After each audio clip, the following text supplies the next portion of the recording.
back for part 2 right now. Okay. Yeah, we good? I don't know why they did that, but it did do that. Apologize about that. So we were talking about you're leaving the kitchen, bro. Everybody's kind of clowning, saying, bro, you ain't ever gonna get out. You like, man, I got bigger aspirations than this shit, homie. I mean, it's time to move up in the ranks, you know? And you wanna start, giving back to the yard, being a part of the teaching program. Yeah. And I started enrolling in all the self-help groups. I even enrolled myself in a program called the EDGE. It's an acronym for Education, Diversion, and Goals to Endeavor. It's a youth prevention program where they bring local kids from the communities right there around Kern Valley State Prison, bring them inside and have us mentor them, try to guide them in the right direction. And it wasn't anything in the style of, what do you call that, scared straight, where they get in their face and yell. No, we didn't do that. We just talked to them calmly and just told them the truth, what they're expected to live like if they continue on that path of self-destruction. And so that was one of the programs that I enrolled in 2014. By 2017, they made me the chairman for the last year. From 2016 to 2017, I was the chairman. And that was a very positive and impactful program for me. I mean, I was there in that program to help these kids, but I think the program was doing more help for me. I saw myself in those kids, and some of them were norteños. They were norteño kids, but I looked at them as some of them like they were my own nephews, because I watched my nephews growing up, as kids, teenagers, and to young adults. And I didn't distinguish Sureño from Norteño in those kids. To me, they were just kids that were going in a wrong direction.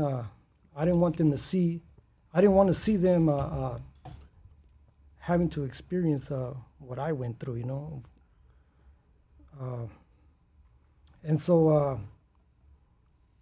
the self-help groups, I started learning a lot of stuff about myself that I still needed to tap into, and so I went to the parole board in 2015. That was my second one, and I was denied. They asked me, how come you haven't gone to an SNY yard, and I just told, an SNY yard is a sensitive needs yard, for those that feel that they need protection or something. They remove them from the general population and transfer them to an SNY yard. And my answer was, I don't have sensitive needs. I'm fine right here.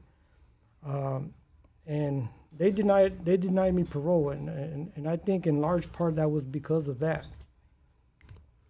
So they denied me for 3 years, but the law says that if you're denied parole for 3 years, as opposed to 5, 7, 10, or 15, the board will review my case in a year, and if they see that I followed their recommendations from that parole denial, they'll call me back before the 3 years, like a year and a half or something. And so I went again in 2016. And the same thing, they denied me, and I didn't want to cop to the association, the validation stuff. I kind of refused to talk about that, and they saw that. Well, you're not being transparent. You're still harboring a criminal mentality because you're not being transparent with us. So I went again in 2017, and finally I admitted to what I had did, just what I described here earlier. I told him, yeah, I did this, I did that. I even told him I did things that I hadn't done, but they were written in my confidential file, I said, yeah, I admitted to, yeah, I did that too, I did a lot of things that I didn't get caught for in prison, And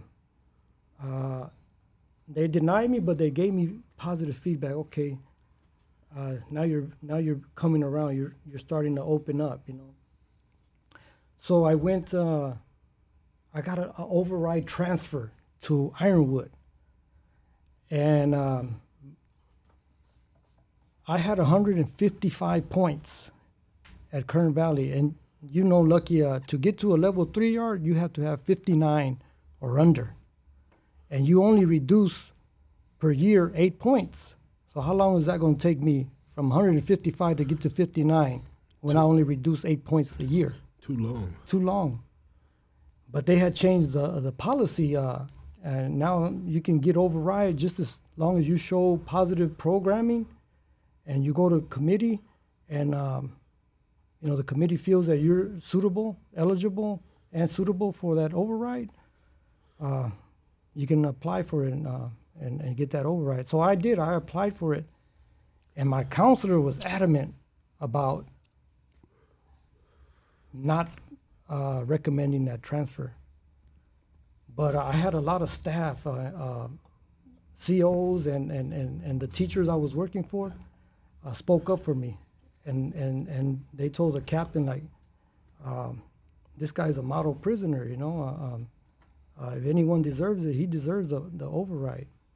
And so he interviewed me. The captain interviewed me, and he talked about my past and everything. He said, but that's a long time ago, and since you've been here, you've been making a lot of gains, positive gains, and I like what you're doing, So I'm gonna give you that. I'm gonna give you that transfer.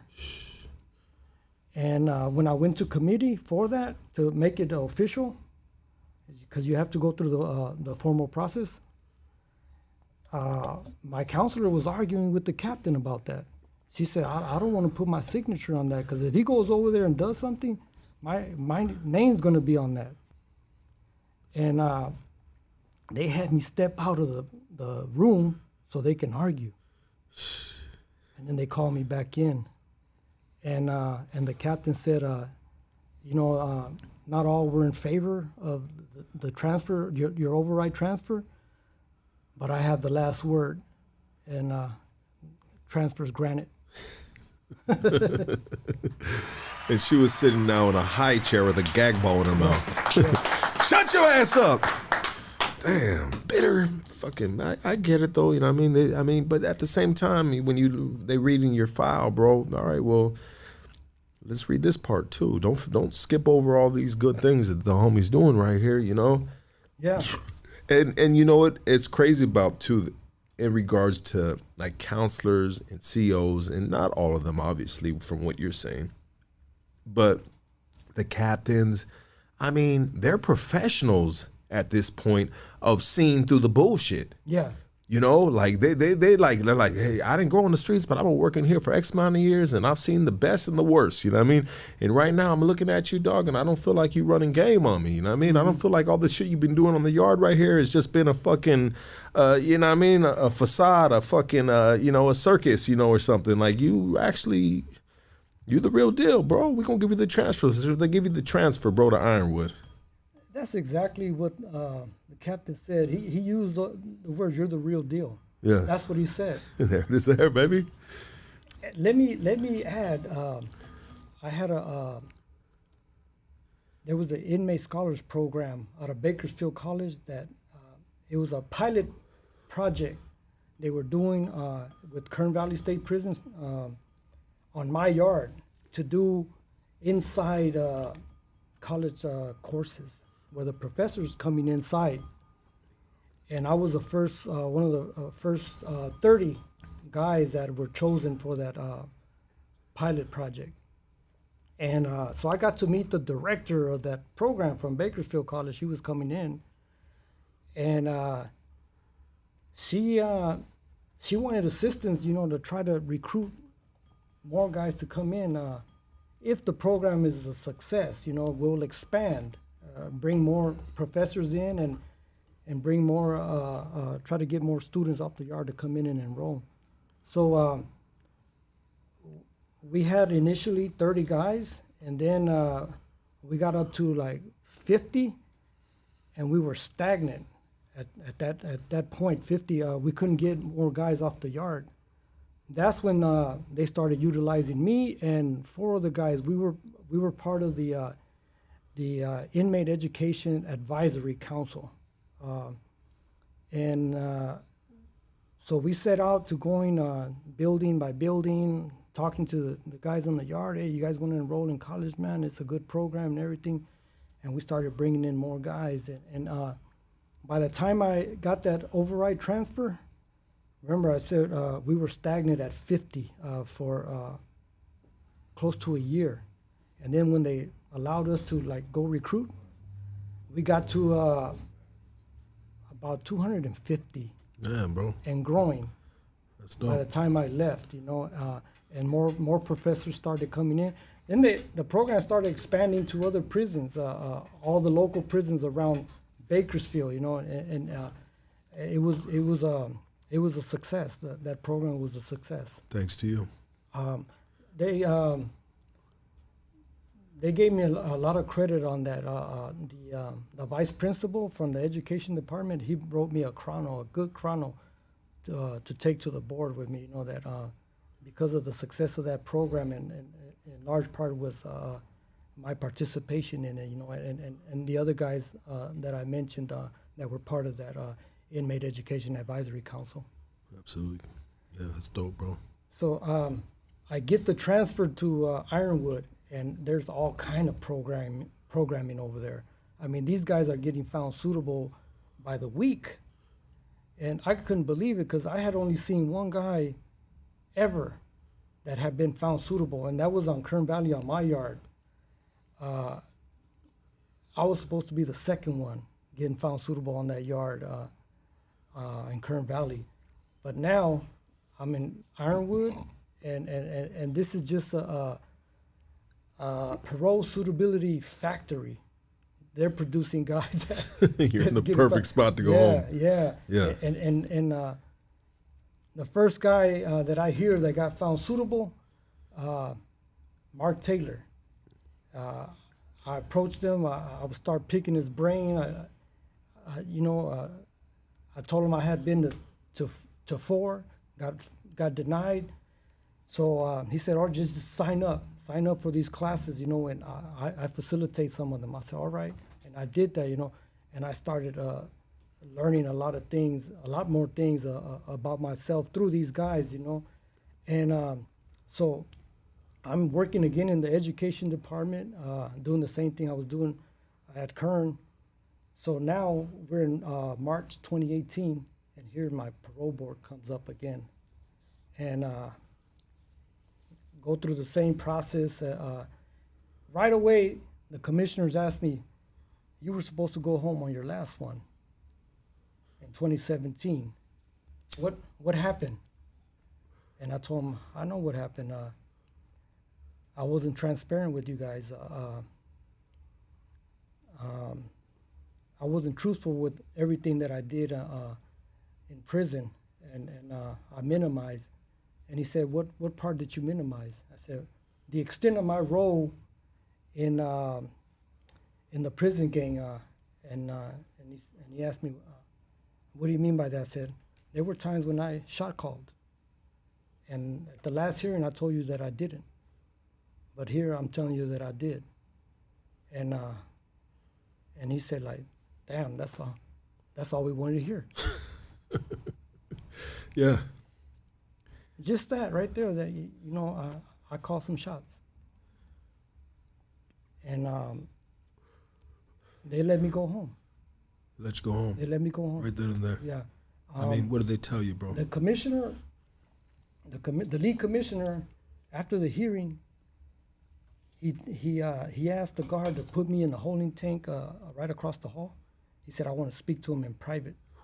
Okay. And so I sat down, man, and here he comes behind me because I was facing the wall, and he said my name. He said, stand up, and face me, and I turned around. This guy was like 6'5", man. He used to be a warden, I think, in Salinas Valley, and he said congratulations, and he stuck his hand out and Shook your my hand, which is something that doesn't really happen Yeah, too often. yeah. Even my attorneys said that they've represented a lot of people in parole hearings. They had never seen that. But he told me, he said, I know you're genuine, and I have a message for you to take out to the yard.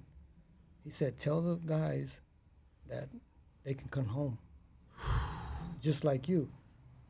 And he said, tell the guys that I want them to go home right though, and fix the kids in their communities, because these kids need a lot of fixing. Let's go, buddy. Let's go, man. Gee, that motherfucker right there, man. Talk about the realest. The words come out of man's mouth to an individual like yourself in that position at the time. What was your response? And I told him, well, that's what I intend to. I mean, he knew about my immigration situation, that I had a detention, but he told me, like, if you're allowed to stay, that's what I want you to do. Yeah. And I said, well, I mean, that's something that I have experience in because of the EDGE program I was involved in Kern Valley, mentoring these kids. And I intend to do that. And he said, okay, I really hope that you're allowed to stay. And you know what? I'll probably never forget those words from that commissioner. And it's actually something that I've been doing since I've been out. I've mentored a couple of kids, but I don't want to get too far ahead because there's another wild event that happened, man. Who would have thought, bro, that it ends there? So 4 months later, approximately 4 months and a week later, my counselor calls me to her office. She says, hey, I got a phone call from ICE. You got a ICE hold on you. So I went to the office and I spoke with the ICE agent, and he says, I knew I was supposed to get released. This was on a Monday, and I knew I was supposed to get released on a Friday, the following Friday. And the ICE agent says, we're going to pick you up on Thursday. We're going to hold you in custody. And he asked me if I had intentions of self-deporting or fighting the deportation. Yeah. And I had to make that decision right there. Man, I long for my freedom, Yeah. I long for it. But I told him, you know what? I'm going to fight deportation. And he says, okay. So, yeah, Thursday came, they picked me up. And he asked me again right there, are you sure you don't want to go to Mexico? I'll take you to the border this evening. You'll be a free man. And I said, nah, I'm going to go to the process center. I want to fight the deportation. He says, okay. So I'm there, and I get to the... Was that a tough decision for you? Yeah, it was, because I long for my freedom already, and now it's on me. Just one word, like, yeah, take me to the border. Where you can be free right now. Yeah, without my family, though. Yeah. And I guess my longing to be with my family won that battle right there and determined the decision that I made. I'm going to fight the deportation. And so I went to the ICE processing center.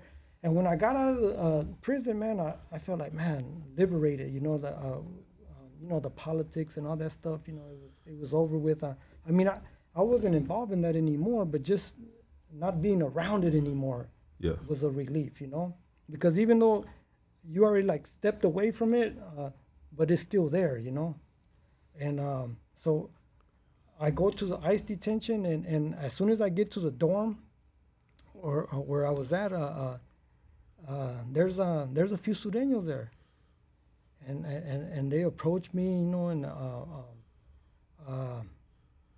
I let them know where I came from and everything, and okay, and so you kind of like gravitate towards familiarity, and What yeah, and they're letting me know how things are ran there as far as the policies and all that stuff, the process.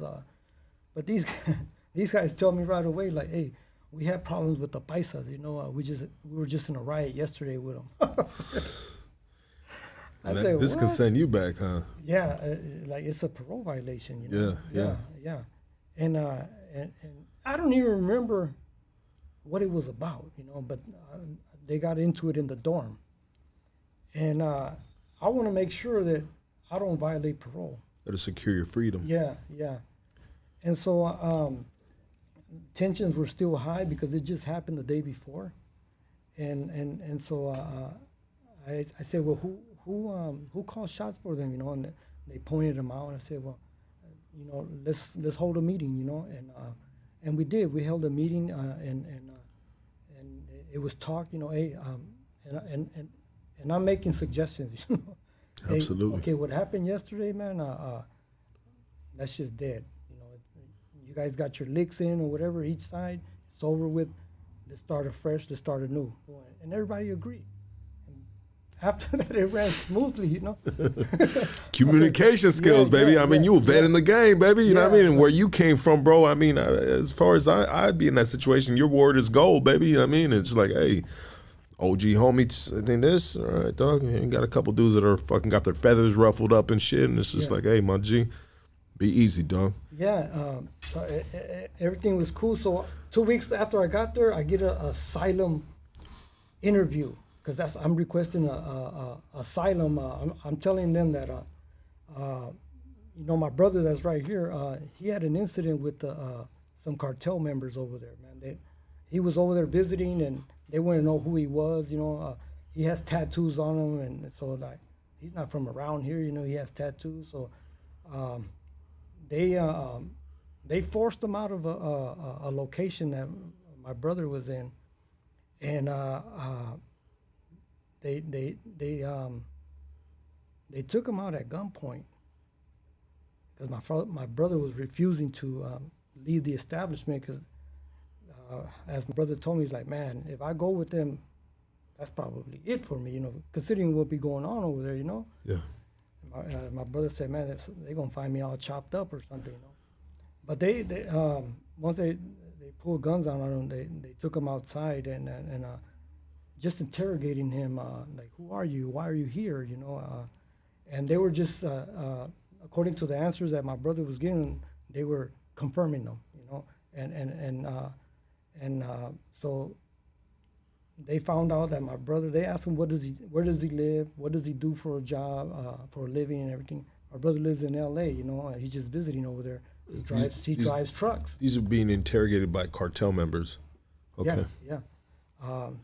He tells them, I live in L.A., I drive trucks, you know, for a living, transportation. And they're like, oh, transportation, you know?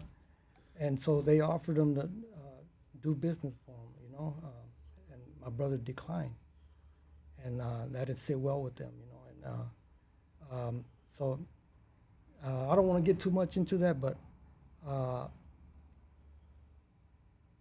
the village is small, the word spreads around easily over there, so when the rumor is that I'm in ICE detention now, his brother, and he's likely going to be deported.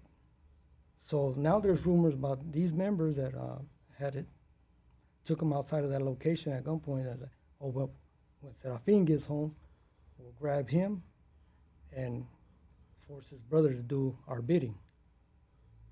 So, you know, I had to explain this to ICE. That's why I don't want to go to Mexico, you know. And so ICE made their report. And they said, okay, that's credible. That's a credible information that you just provided. But we're going to have to deny you because Mexico is big.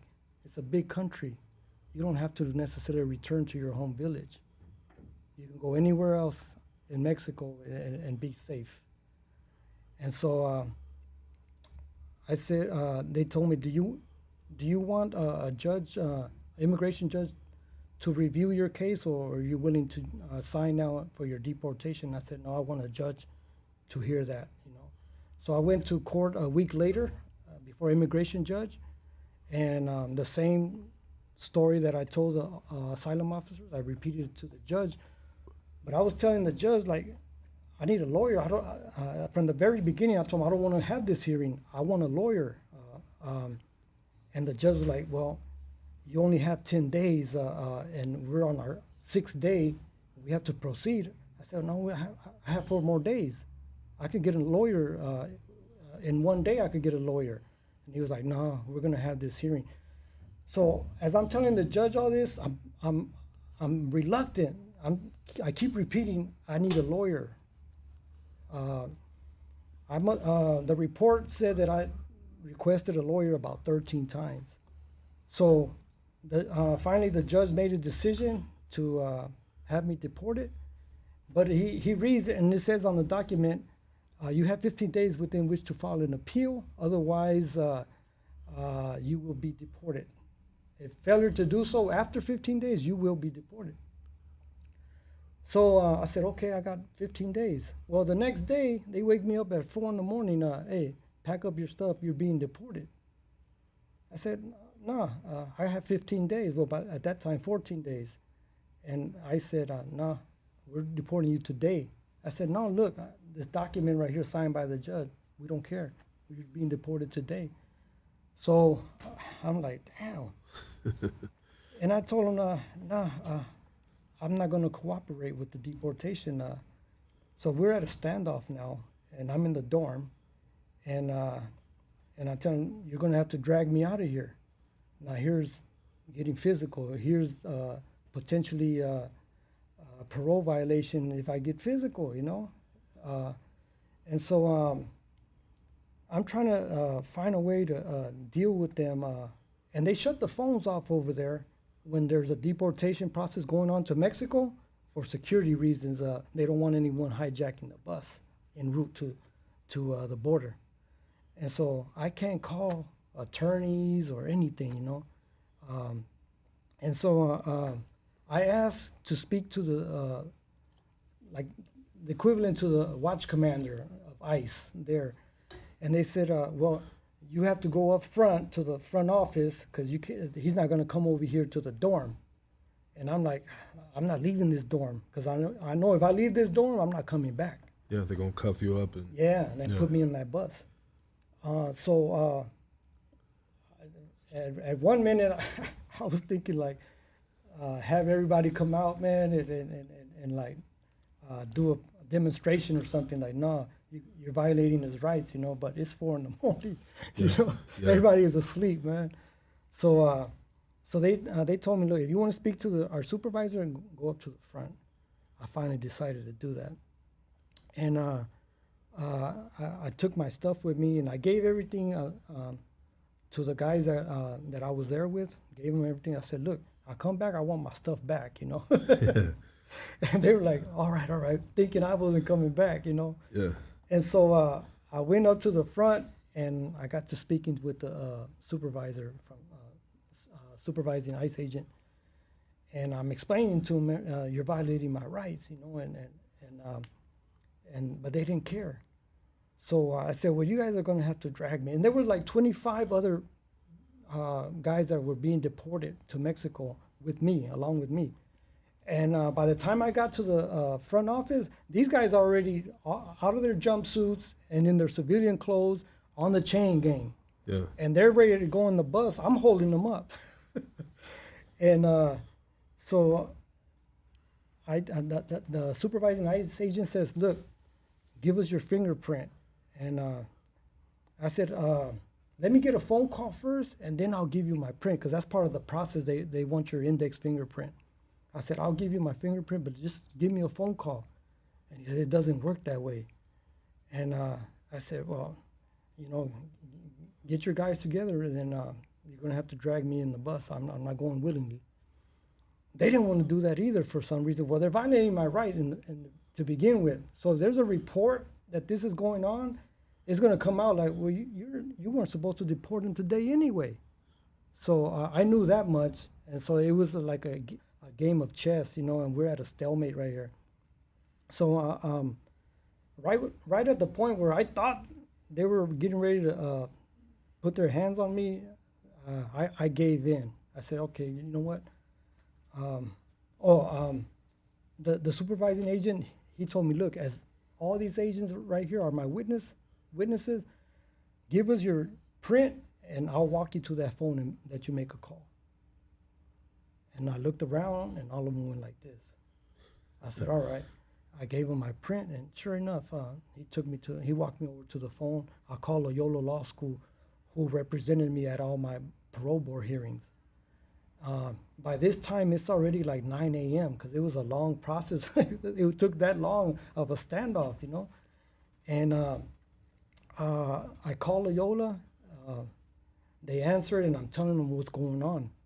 They're about to deport me, and they're like, when, like in a couple of days? No, like right now.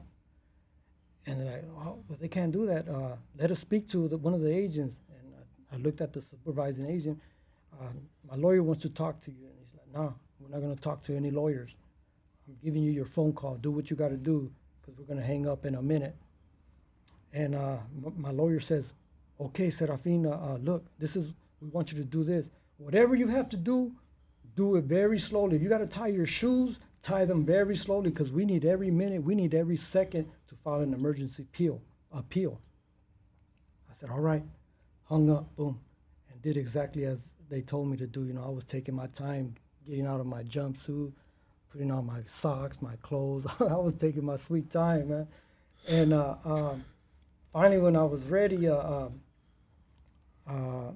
got on the bus, you know, and we left. We stopped in San Bernardino, a substation of ICE right there, have lunch. So that saved us some time. And there's a holding tank they put us in. They said, there was a phone in there. They said, don't use it. And first thing I did, I got on it, called Loyola, hey, we're over here in San Bernardino. We're going to be here for an hour. We're eating lunch. They said, okay, good. ICE agent comes in, he grabs the phone, and he hangs it up, you know. But I got the call in, you know. Yeah. So, boom, we're en route now to the border. And I'm thinking they're going to have to drag me off the bus. But as I get to San Diego County, it's already the afternoon, and I'm seeing people enjoying their freedom, families walking together, the park, and all this and that. And what I want, freedom. I told myself, you know what, I'm getting off the bus. I'm going to Mexico. And we got off the bus, lined all 25 of us along the wall to the gate, and they're processing one at a time. I'm number 16 out of 25. When there's like 5 left ahead of me, I'm gonna be through that gate in about 10 minutes maybe or less. When the ICE agent says, hey, Serafin, he said, step out of that line. He says, don't walk through that gate because you'll never come back. He says, get back on the bus. We're taking you back to the ICE processing center. I knew what happened, you know. My attorneys were successful, you know. Look at these guys over here. They got popcorn. They got licorice. Homie's got some milk duds over there. Everybody's starving on back here. Tell the truth. Yeah, so I'm back at the processing center the next day. But before, I'm hungry, you know. Before we leave the border back up to the processing center, I told him, hey, I'm hungry, you know. You give me some food or water or something. I said, yeah, we're going to stop right now. And I'm thinking, okay, they got sack lunches, you know, like when you transfer to a state prison, you know. Yeah. They stopped at a McDonald's, and I thought, you know, they were going to get their food and they're going to give me my sack lunch, you know.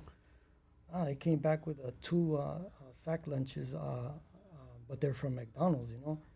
And there's cheeseburgers in them and a Coke. And man, that was the best cheeseburger I ever tasted. 2 of them, you know?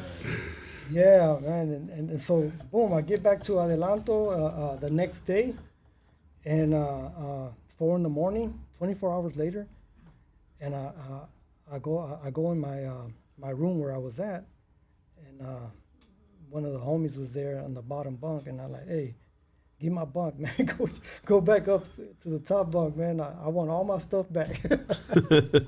they looked at me. They seen a ghost. Yeah. Oh, fuck you doing back? You wouldn't believe it, but I need some rest right now. Yeah, so I was back, and uh, 5 months later, I get a bond hearing because I knew. Wow, 5 months later. Yeah. Still in there. Yeah, still in there. I knew you were entitled to a bond hearing after you served 6 months with the processing center, ICE. And I told my whole family, if they deny me bail, I'm gone. I'm not going to sit here after this bond hearing. I'm going to Mexico. I'm just not going to sit here for 2-3 years waiting, you know. And my whole family were cool with it. I went to my bond hearing, and I had a good attorney, and she was fighting for me, and so my family's all behind me, and my attorney's presenting all my accolades, my certificates, all my positive programming. And the U.S. government attorney saying like, no, this guy still presents a threat. You know, he has a murder. You know, they didn't know anything of what I did inside. They weren't privy to that information, which is good. Probably I would have been denied bail. Anyway, deliberation. Here comes the judge to read his decision, and first words. About the decision, he says, well, the government has presented a compelling argument that the respondent, me, still presents a danger to society. So I thought, okay, bail denied. Here I come, Mexico. Yeah. And there's a pause, and then he says, however, with his extensive rehabilitation, he has overcome that. He says, I'm granting bail. So like, man, my heart was like a roller coaster, man. Yeah. And then he says, I'm setting bail at 100,000. Oh, my heart sank again, you know, because everyone I had been seeing that had been getting bail there in ICE detention was like 10,000. Like the most was like 15,000. So I was thinking, okay, if I'm going to get a high bail, it's probably going to be like 25,000. You know, and it's 10% of that, right? I think for federal is like 15%. Okay. And I said, but yeah, my family can deal with that right there, you know. But no, he said 100,000, man, and my heart sank. And so I was turned around to look at my family with a sad look on my face, like, hey, we put up the good fight, you know. Yeah. But they were all like this, you know. And I'm like, what we got you. Yeah, I'm like, what do they know that I don't know? You know. Last I recall, we were poor when I came here, you know. Sir, you were 17 years old. Yeah. So that evening, man, they posted bail for me, and then let's go, baby. Yeah. You know what? I have a question for you, brother, and you feel free to ask it or not, answer it or not, bro. But I've had homies on here that have recently got out from a life sentence, and they said during the board hearing they wanted to hear about the act of the crime committed. Yeah. You know, and so the vibe that I've gotten from you are the words that have come out your mouth, bro, that you did not, you know, commit that. And, you know, feel free to answer or not, bro, because I know it can potentially be, you know, something tough to answer, bro. You know what I mean? And I'm not trying to. No, I'm perfectly fine with answering it. Okay. Yeah. So I denied having committed this crime throughout all my board hearings, throughout all my sentence, trial, everything. I maintained my innocence, and I did not want to. I think it would have been easy for me to get out much sooner if I had initially admitted of being guilty of that, but I wasn't going to do that. Because you weren't guilty of that. I wasn't guilty of that. And so... I mean, if you get applause for everything else, you got to get applause for that right there, bro. You know what I mean? So you served that time, bro, for not committing that offense. Yeah, but you know what? And I mentioned earlier, I did a lot of things that I got away with. Initially, when I first was serving time for that crime, I was bitter. I was upset. And there were times when I thought, like, you know what? I didn't care anymore. I didn't think I was ever going to go home, so I was like, okay, I don't care what I do right here. You know, there were times when I would badmouth the guards, the COs, and I got written up for all that stuff. And I just didn't care. But when I started evolving my state of mind towards being at peace with myself, I had to come to terms with, you know what, I did a lot of stuff that I didn't get caught for. So it was karma. It all caught up to me. And is that something you explained in the board hearing? Yeah. Yeah. Yeah. I'm guilty of having lived that lifestyle. And by my fourth parole board hearing in 2017, one of the commissioners said, you know what, when I was explaining which I just explained right now, he said, you know what, I don't believe you're lying. Yeah. And that's documented right there. Because you can easily just say, hey, I did it, just to get out. Yeah. But you were still holding your grounds on your innocence. Yeah. Of what was real and what was not, and that was something that wasn't real. I'll talk about everything else that's real that I didn't get caught for, but yeah, bro. And you know what, I got a little bit ahead of myself, but while I was in Kern Valley, it was the first time in I believe it was late 2017, early 2018, just before I got the override transfer to Ironwood. There were two individuals that came in to facilitate self-help groups, and they were part of ARC. And those were the first two life coaches from ARC that I met, and they were the first two former lifers that I had seen come back in to facilitate self-help groups. And I was learning a lot from Jacob and Adam, their names. But I didn't get to complete the ARC classes that they were facilitating because I got the override transfer to Ironwood. But while in Ironwood, here's two more ARC life coaches. And one of them, Caesar. Caesar, shout out to my boy Caesar. Love you, my G. Shout out to Caesar. Yeah. Caesar doing it big right now, man. Caesar and Jamel. Shout out to Jamel as well. Shout out to Jamel. And I was able to complete all three courses that ARC provides, Criminals and Gang Members Anonymous, CGA, the BPH, Board Prep, a class that helps you prepare for the board, and the other one was YOP mentorship. So just having former lifers come back in was a huge deal for me because they showed me that, hey, it could be done. You could be a lifer and get back out. Now remember SB 260, that law that passed. When I set out on a mission, but these guys just solidified that hope that I had to be able to come back home because they were once former lifers and they did it.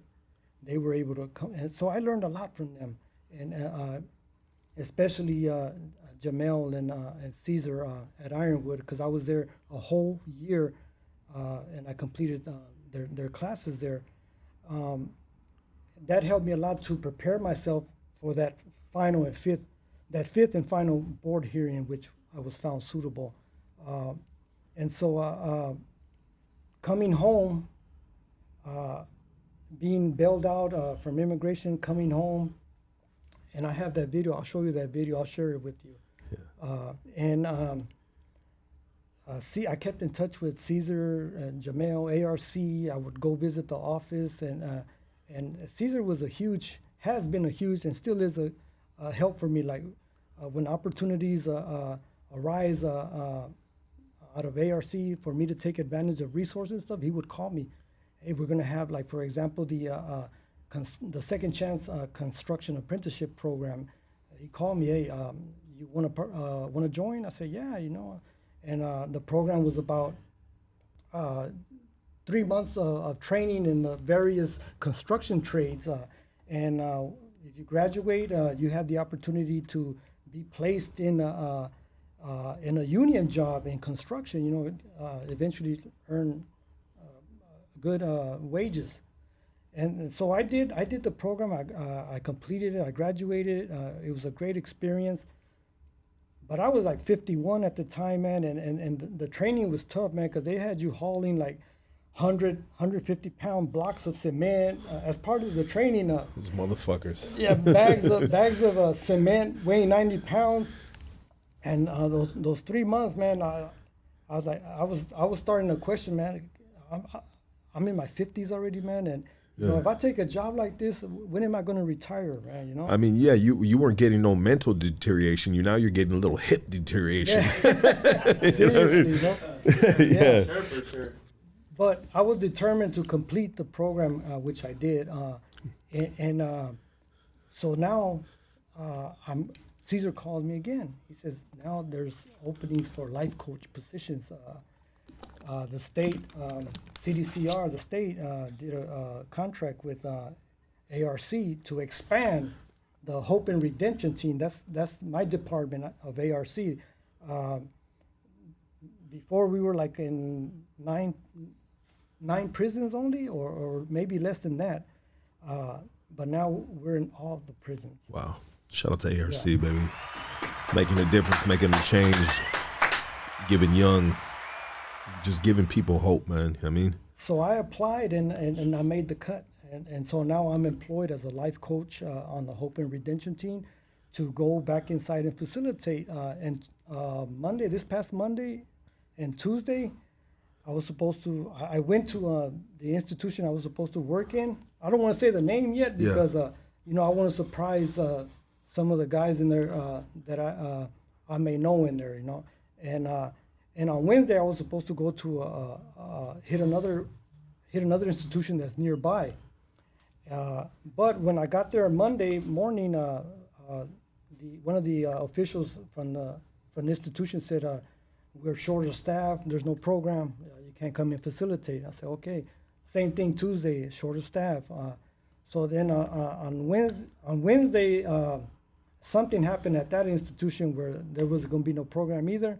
So I came back on Wednesday, returned back to the office. So I'll try again next week on Monday, heading back out, you know. Which will be your first time? Yeah. Wow. Yeah. Amazing, bro. What a fucking turnaround. What a turnaround, brother. Yeah. Congrats to you, brother. I mean, you stayed strong all these years, man, and you believed in yourself. You believed in your innocence, even though at one point you didn't. But there came a point where you just said, you know what? It's time for me to raise up and get the fuck out of this bitch. Yeah. Yeah, and you did it, bro.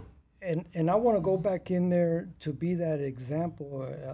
If I could give just a little bit of hope and inspiration, you know, that like somebody like me, you know, wasn't supposed to ever come home. But I did it because I put in the work, the necessary work on myself internally and then the external work as well, you know.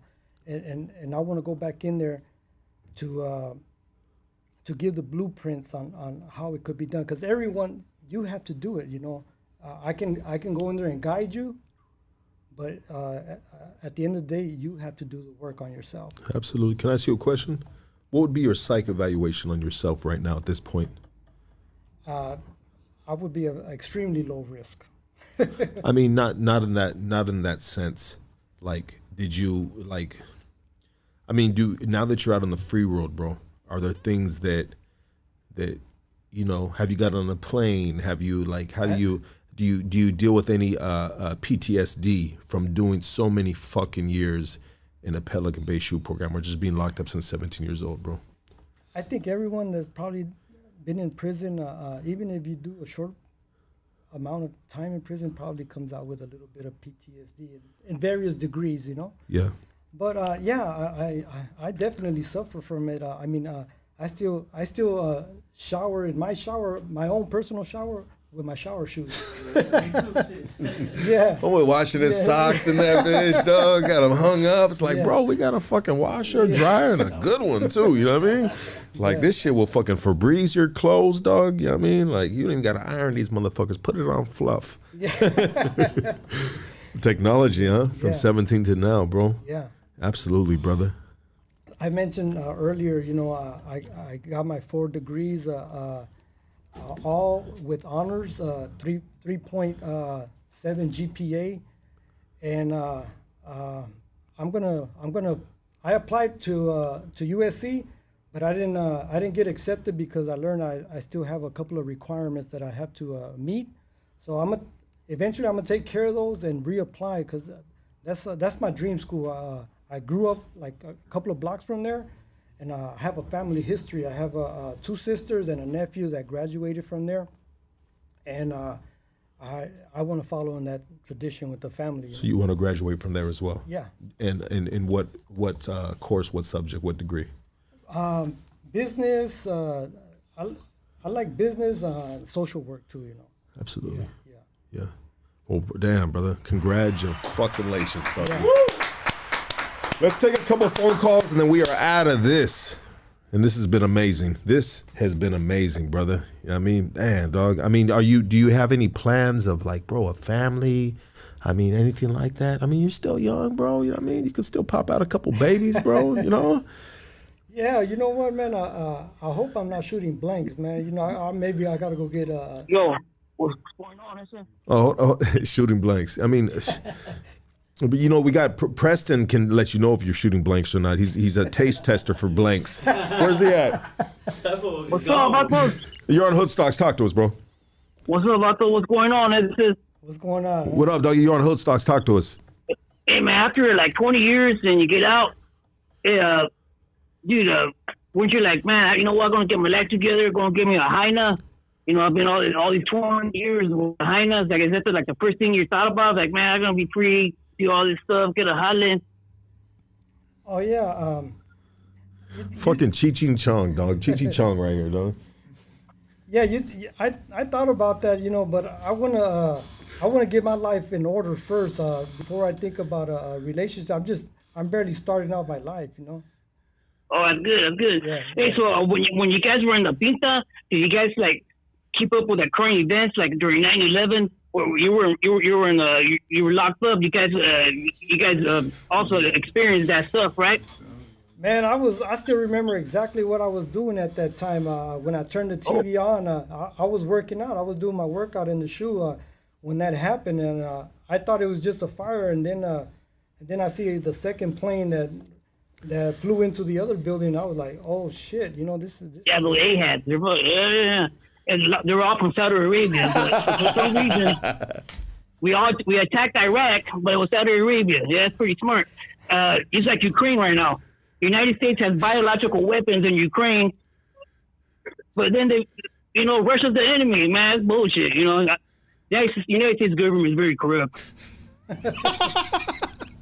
All right, my boy. Right, be easy, baby. About those, man. Peace. You know what, honestly, I didn't know if somebody was crank calling us at first, bro, you know what I mean? But just maybe it's just me with these you fucking savages out there, dog, the fucking Goonies, man. Like, subscribe, join the motherfucking members only, you know what I mean? Yeah, all that shit, dog.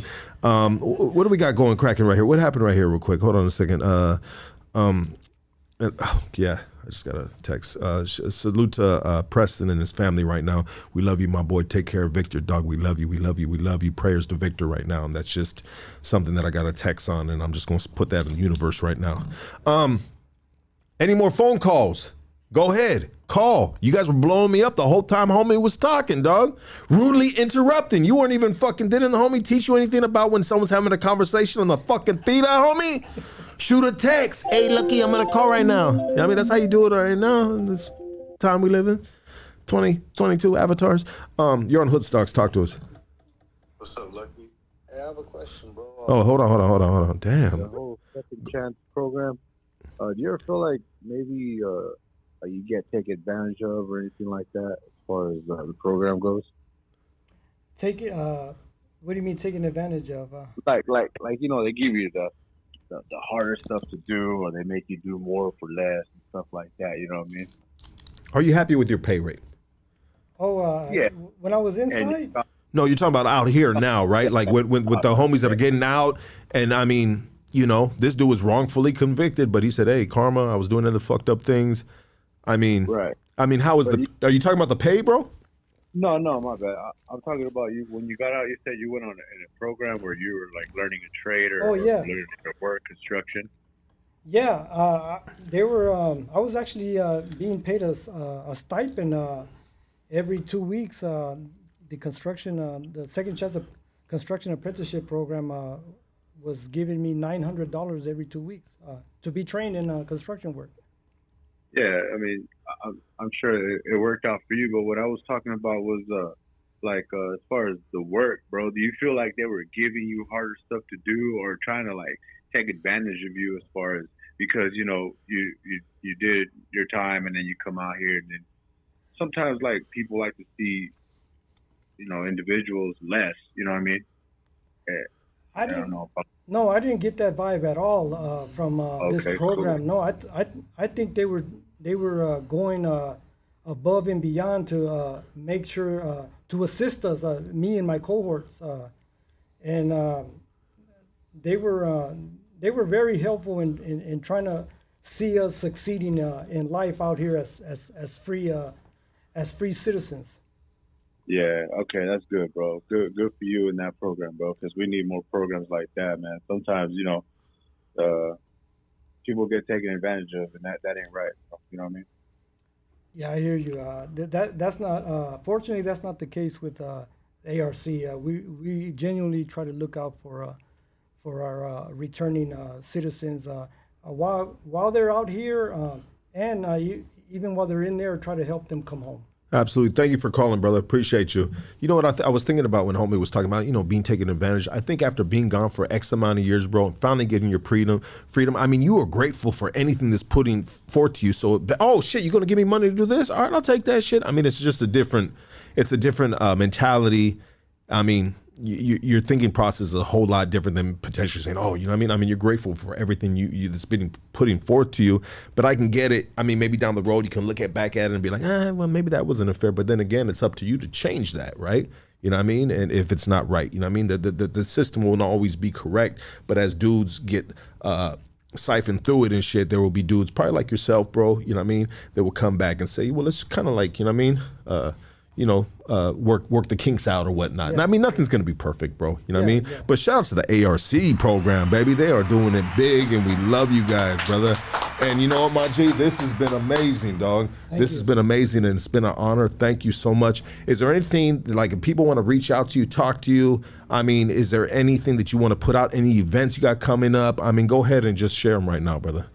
Well, you want to reach out, my Instagram's on there, right? Instagram is going to be in the description. Okay, yeah. You can get at me on Instagram. And as far as events, none planned in the near future. But if any come up, I can just reach out to you. And, yeah, and I'll put them through, brother. Okay. Yeah, absolutely. Yeah, that's basically it right there. Hey, baby. I mean, keep on striving, bro. Keep on doing your thing. You know what I mean? Thank you for the opportunity. 100%. I mean, thank you, bro. This was an honor just sitting with you, bro, and hearing this story, bro. You know what I mean? And you told it well, brother. You know what I mean? But nobody can tell your story the way the individual could tell the story, dog. But it was told very well, and you painted a great picture, dog. And it's always makes it easier for me sitting on this side when I have an individual of your caliber sitting on that side. That, hey, this might have been your first time on a podcast, bro. But shit, you seem like, I was going to say you seem like a vet to me, but then again, you are a vet, my G. You know what I mean? Been doing the damn thing, baby. You know what I mean? After doing all that time, I told you in the beginning of the podcast, I said, homie, we baking cookies right here, dog. This is easy for you. What do you guys want? Some chocolate chip? Homie, you want the motherfucking, you know what I mean? Anyways, brother, it's been an honor. Thank you so much. My Goonies, everybody hit the like, hit the subscribe, you know what I mean? And yeah, thank you very much. And we'll be back next week. All right, we out.